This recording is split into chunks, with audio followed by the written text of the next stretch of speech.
Students, आज हम पढ़ने जा रहे हैं means of spread of communicable disease. Infectious disease को कम्युनिकेबल डिजीज भी कहते हैं क्योंकि वो इन्फेक्टेड से हेल्दी पर्सन में स्प्रेड हो जाती है। इनका स्प्रेड होता कैसे है? ये पैथोजन से फैलती हैं और ये दो तरीके से फैलती हैं। First, direct transmission, second indirect transmission. Direct transmission कैसे होता है?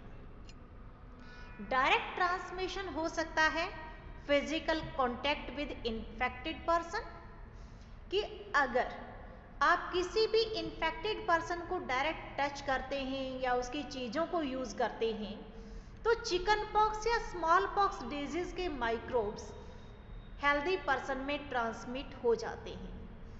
ऐसी डिजीज जो टच करने से या किसी की चीज़ें इस्तेमाल की हुई उनको यूज़ करने से फैलती हैं, उन्हें कंटेजियस डिजीज भी कहा जाता है। तो डायरेक्ट ट्रांसमिशन का जो फर्स्ट मेथड वो क्या है?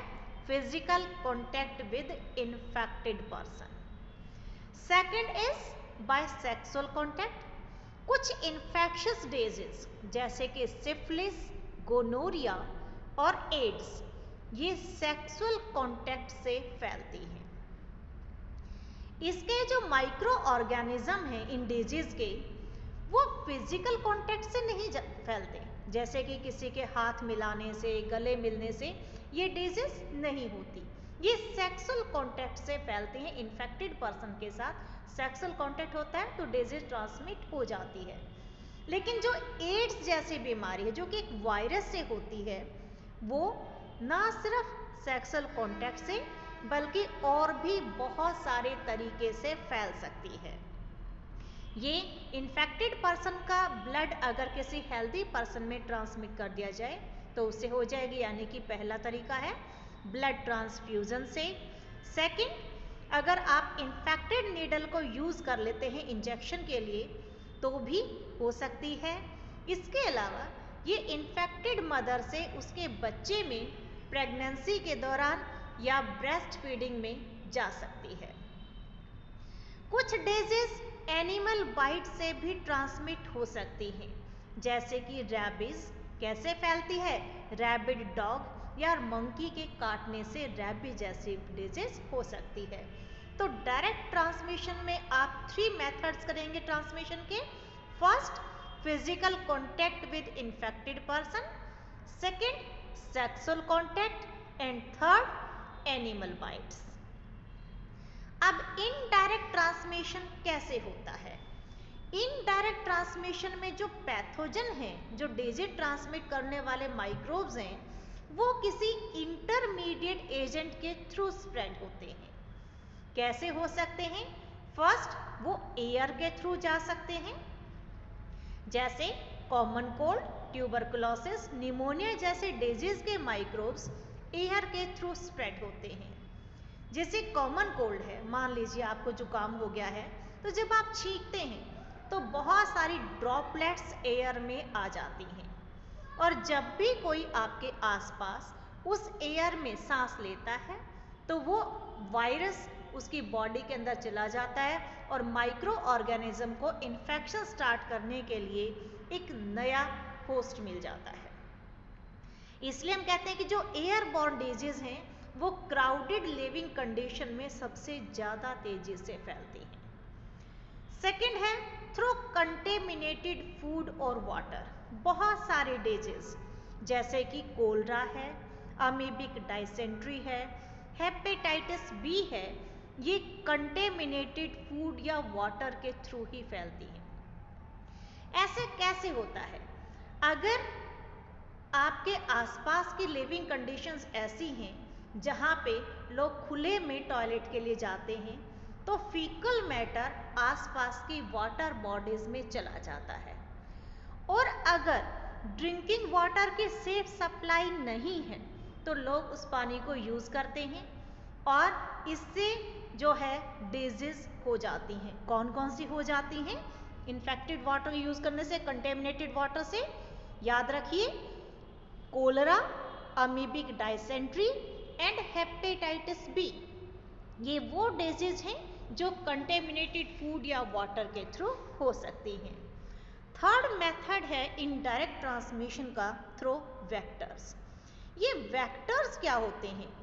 बहुत सारे एनिमल्स ऐसे हैं जो इन्फेक्शियस एजेंट्स को इन्फेक्टेड पर्सन से दूसरे पोटेंशियल होस्ट में लेकर जाते हैं। ऐसे एनिमल्स खुद बीमार नहीं होते, लेकिन वो डिजीज कॉजिंग माइक्रोब्स को ट्रांसमिट करने का काम करते हैं, और इन एनिमल्स या इंसेक्ट्स को वेक्टर्स कहा जाता है। जैसे एग्जाम्पल के लिए हम ले एनाफ्लीज मॉस्किटो।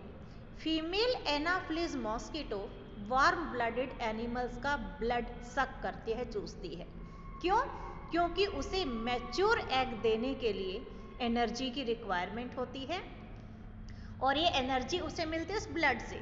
लेकिन जब वो किसी भी वार्म ब्लडेड एनिमल, जिसमें ह्यूमन बीइंग्स भी आते हैं, उनका ब्लड सक करती है, चूसती है, तो इस प्रोसेस में एक प्रोटोजोआ जिसका नाम प्लाज्मोडियम है, वो हमारे ब्लड में छोड़ देती है, जिससे हमें मलेरिया जैसी डिजीज हो जाती है।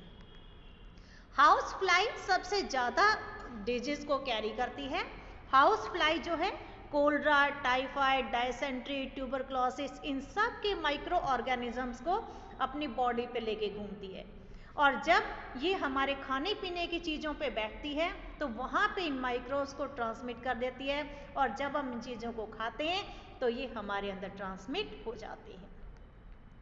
तो इस तरह से डिजीज ट्रांसमिट होती हैं। आपको क्लियर हो गया होगा।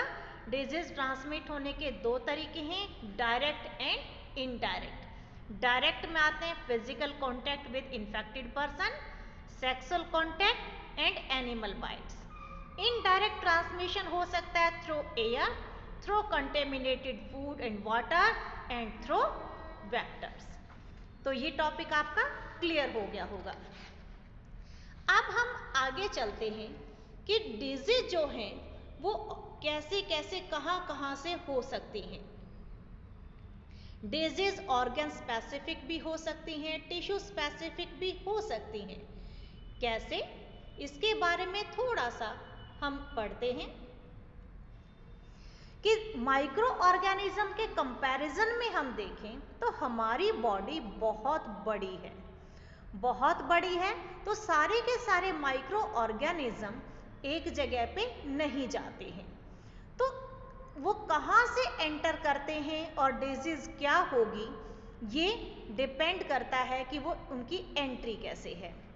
अगर डिजीज कॉजिंग माइक्रोब्स हमारे बॉडी के अंदर नोज से एंटर करते हैं तो वो हमारे लंग्स पे अटैक करेंगे, तो टारगेट ऑर्गन लंग्स हो जाएंगे।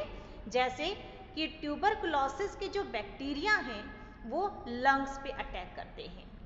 इसी तरह से अगर माइक्रोब्स माउथ के थ्रू जाते हैं तो बहुत पॉसिबिलिटी है कि वो गट में रहें, जैसे कि टाइफाइड के बैक्टीरिया, या ये भी हो सकता है कि वो लीवर में चले जाएं, जिससे जॉन्डिस हो जाता है। वायरस जो कि HIV इन्फेक्शन का कारण है। HIV एक वायरस है जिससे एड्स जैसी बीमारी होती है। वो सेक्सुअल कांटेक्ट के थ्रू बॉडी में एंटर करता है और वो लिम्फ नोड्स में फैल जाता है पूरी बॉडी के अंदर। मलेरिया का जो माइक्रोब्स है वो मॉस्किटो बाइट से एंटर करता है, लेकिन वो कहाँ जाता है? पहले लीवर में जाता है और फिर हमारी रेड ब्लड सेल्स में जाता है। इसी तरह से आपने जैपनीज एनसेफेलाइटिस यानी कि ब्रेन फीवर का नाम सुना होगा। ये एक वायरस से होने वाली बीमारी है, और ये वायरस हमारी बॉडी में कैसे एंटर करता है? मॉस्किटो बाइट से एंटर करता है। हालांकि जो वायरस है वो कहाँ जाता है? ब्रेन में जाता है। ये आपको कुछ पिक्चर दिखाई दे रही है। इन पिक्चर्स में क्या है? सबसे ऊपर देखिए पिक्चर ऑफ SARS। SARS का मतलब सीवियर एक्यूट रेस्पिरेटरी सिंड्रोम। ये सेल से बाहर आता हुआ दिख रहा है। दूसरी पिक्चर में आपको स्टेफिलोकोक्की नाम का बैक्टीरिया दिखाई दे रहा है, जो कि एक्ने यानी कि पिंपल्स के लिए रेस्पॉन्सिबल है। थर्ड पिक्चर में ये ट्रिप्नोसोमा की पिक्चर है, जो कि एक प्रोटोजोआ है। ये स्लीपिंग सिकनेस नाम की डिजीज के लिए रेस्पॉन्सिबल है। यहाँ पे इस पिक्चर में लिशमैनिया आपको दिखाई दे रहा है जो कि प्रोटोजोआ है और एक कालाजार नाम के डिजीज के लिए रेस्पॉन्सिबल है। वो थे माइक्रो ऑर्गेनिज्म, वर्म्स है वो भी डिजीज के लिए रेस्पॉन्सिबल है। ये जो पिक्चर है इसमें आपको एस्कैरिस दिखाई दे रहे हैं जो कि स्मॉल इंटेस्टाइन में आपके प्रेजेंट होते हैं। तो डिजीज जो है ये माइक्रोब्स की वजह से भी हो सकती हैं और वर्म्स के लिए से भी हो सकती हैं। आज के लिए इतना ही, आगे हम नेक्स्ट वीडियो में पढ़ेंगे। Thank you.